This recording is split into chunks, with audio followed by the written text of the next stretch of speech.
Yura, is it really that annoying when girls take too long to get ready?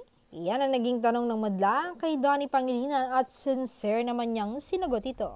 Sagot ng aktor, hindi, okay lang sa akin. Naiintindihan ko kasi babae sila. Kailangan nila magayos pero hindi ko pa naman nararanasan kay Belle yun. Kasi ang bilis niya, pag sinusundo ko yan, ready na siya. At isa pa, hindi naman niya kasi kailangan mag-ayos ng bongga kasi maganda na siya. Pag lumalabas nga kami, she's not wearing a makeup and I love it. Nakikita ko yung natural niyang ganda.